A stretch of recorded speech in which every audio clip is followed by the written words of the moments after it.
Quelle suite pour John Jones. Salut la zone, j'espère que vous allez super bien et aujourd'hui on se retrouve dans une nouvelle vidéo dans laquelle, comme tu peux t'y attendre et comme tu as lu dans le titre de la vidéo, je vais tout simplement vous donner selon moi quelle devrait être la suite logique pour John Jones parce que si je remets un petit peu de contexte, comme tu le sais très probablement, John Jones il vient de battre Stipe Miocic par, je dois l'admettre, je suis le plus gros hater de John Jones mais je dois l'admettre, par un coup de pied retourné par un spinning back kick, genre vraiment très beau, un très beau coup de pied. Genre, moi je suis un amateur de striking. Genre, ça, c'est le genre de move genre, qui me plaise à un point, tu vois. Genre, je dois avouer, Stipe Miocic n'avait pas l'air très actif. Stipe Miocic, il avait l'air vieux. Stipe Miocic, il était lent. John Jones n'a pas réussi à le mettre KO avant le troisième round. Mais on doit quand même avouer que le coup de pied retourné était vraiment très intéressant. Bien évidemment, genre on était en train de partir au championship round, on était en train de partir au quatrième, cinquième round. John Jones n'a pas réussi à terminer Stipe Miocic pendant tout ce temps, Stipe Miocic qui ne présentait aucunement une menace. Mais oui, j'avoue quand même, le spinning back kick était joli. Thomas Spinal aurait mis KO Stipe Miocic en moins d'une minute. Mais oui, t'inquiète, quand même, le spinning back kick était joli, je dois avouer. Francis Ngannou l'a mis KO super rapidement en moins d'un round, mais ok, d'accord, j'admets, le spinning back kick était joli. Donc ça c'est si tu veux connaître mon avis par rapport au combat, parce que j'ai pas fait de review pour parler de ce combat, parce que je me suis dit quand même que c'était pas la peine, genre franchement, genre c'était un secret pour personne que John Jones allait mettre KO Stipe Miocic. Il y a même des gens qui disaient ouais, peut-être qu'il y aurait une surprise, personne ne s'attendait à une surprise, soyons honnêtes pendant 2 secondes, personne ne s'attendait à une surprise, on savait tous que c'est ça qui allait se passer, donc ok. Comme je le disais, c'est pas ça le but de la vidéo. Le but de la vidéo, c'est quelle est la suite pour John Jones. J'allais dire et pour Stipe Miocic, mais pour Stipe Miocic, c'est clair, genre il a pris sa retraite. Donc avant d'aller plus loin, comme d'habitude, je te conseille fortement de t'abonner à la zone parce que, à ce qui paraît, si tu ne le fais pas, John Jones va venir chez toi à 2h du matin pour te voir du crack. Donc, on va commencer tout d'abord comme je le disais, tout simplement, par les gens de la suite pour John Jones. Donc, pour John Jones, moi je vois trois scénarios. Trois scénarios. Genre, le premier scénario, c'est un scénario que j'écarte un petit peu parce que on dirait que c'est pas ça qui s'est passé au finish. C'est tout simplement la retraite. Parce que John Jones, il nous disait genre que s'il n'avait pas. Genre que bon, quasiment, pendant tout ce temps-là, on a marketé ce combat comme un combat de retraite. Et de base, c'est la raison pour laquelle John Jones il a réussi à avoir ce combat contre Stipe Miocic. Parce que, genre, John Jones est le champion intérimaire. Depuis le début, il était censé affronter Thomas Spinal. Mais tout le monde était en mode, bon, ils vont tous les deux prendre leur retraite. Donc venez, on les laisse s'affronter. On leur donne juste ça, genre, on donne ça à ces deux vieux. Et après, juste après, ils prennent tous les deux leur retraite et on n'entend plus parler d'eux. C'était comme ça que ça a été marketé de base.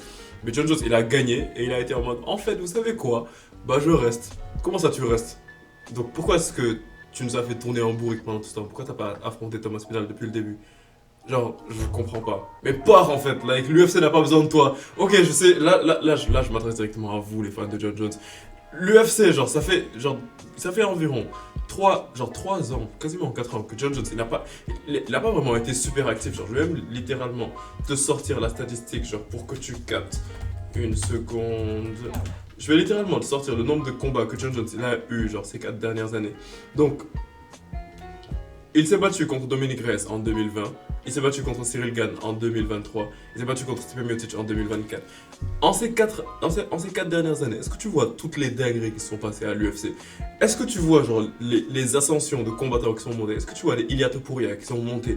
Tu vois genre le KO de Leon Edwards sur Kamaru Usman? Tu vois Shafkat, tu vois Hamzat, tu vois toutes les dingueries qui se sont passées pendant ces 4 dernières années.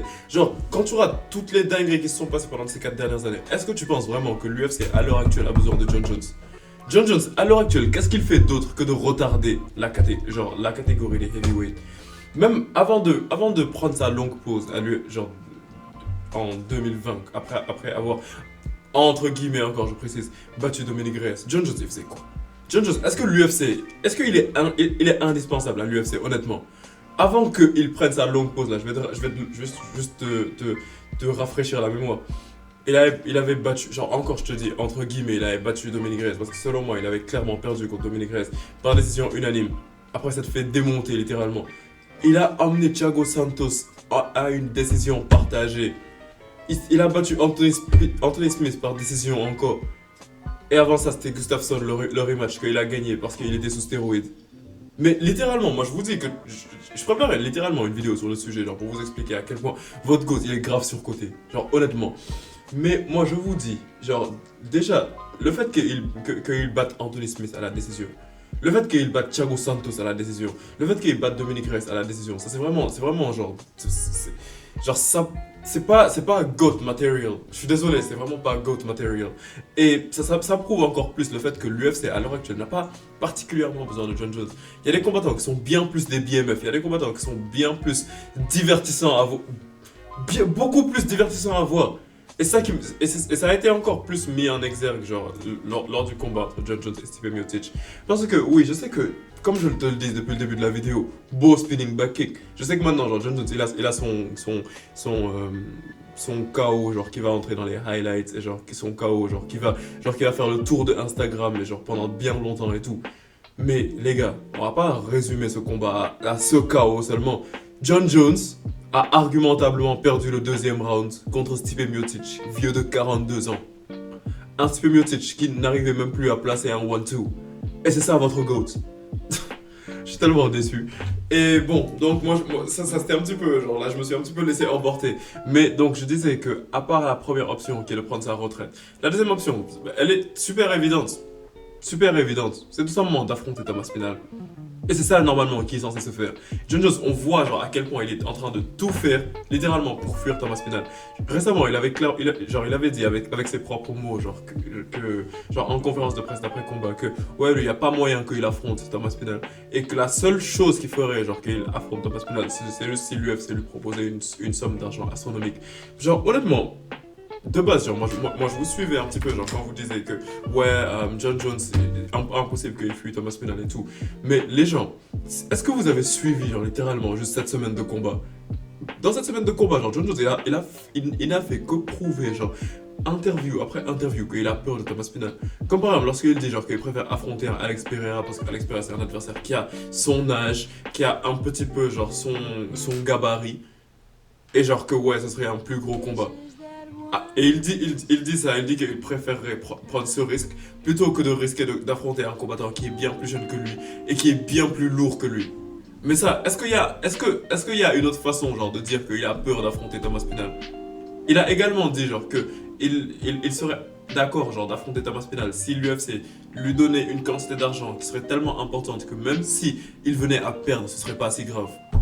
Mais ça montre clairement genre que le fait d'affronter Thomas Spinal, genre, il assimile plus ça à la défaite que le fait d'affronter un Alex Pereira. Ce qui est en soi super logique parce que on sait que Thomas Spinal, genre, ça présente une bien plus grosse menace à John Jones qu'un Alex Pereira. Déjà, il est plus jeune, plus réactif, plus explosif, beaucoup plus rapide. Il a un KO power bien plus important que celui de John Jones parce que John Jones, en quelque sorte, il n'a pas de KO power dans ses mains.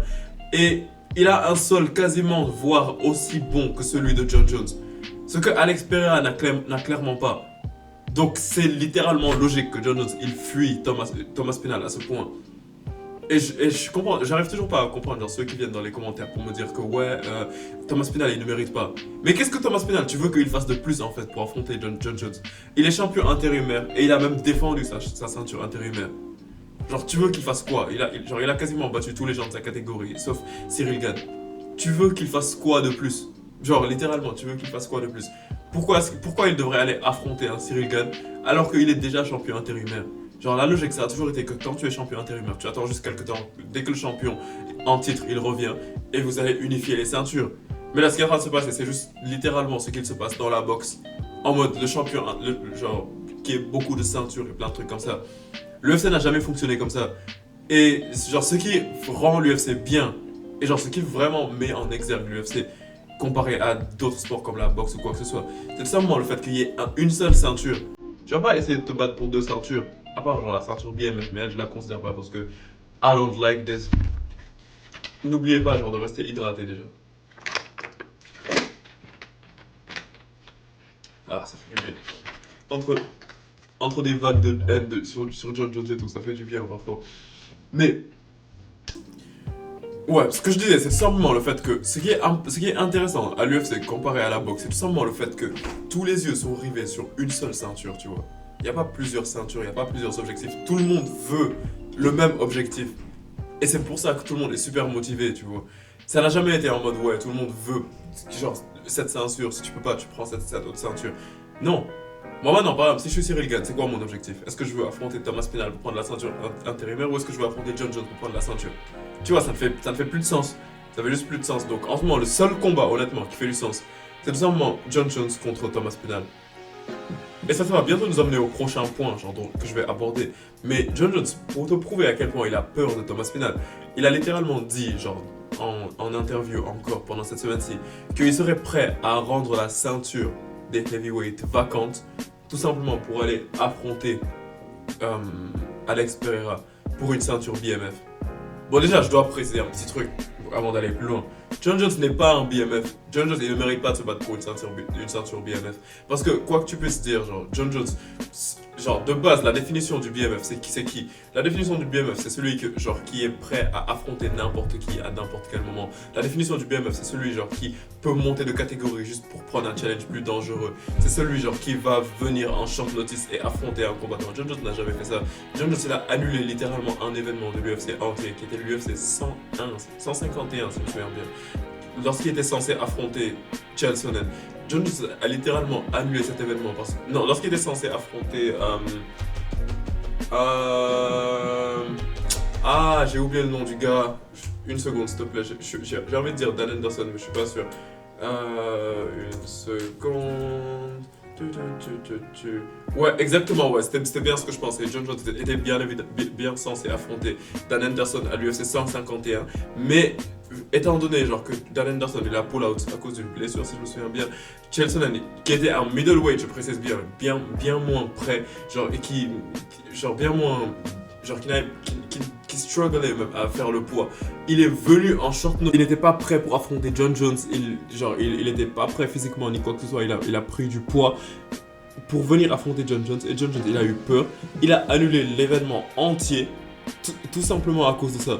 Donc honnêtement, moi je vous dis, genre, à cause de tous les trucs que John Jones a fait, le fait qu'à l'heure actuelle également, ils sont en train de fuir Thomas Spinal, le fait que, argumentablement, il a fui Ngannou, tout ce genre de trucs là, ça fait vraiment genre que, moi je me dis que John Jones, il ne mérite vraiment pas de se battre pour une ceinture BMF.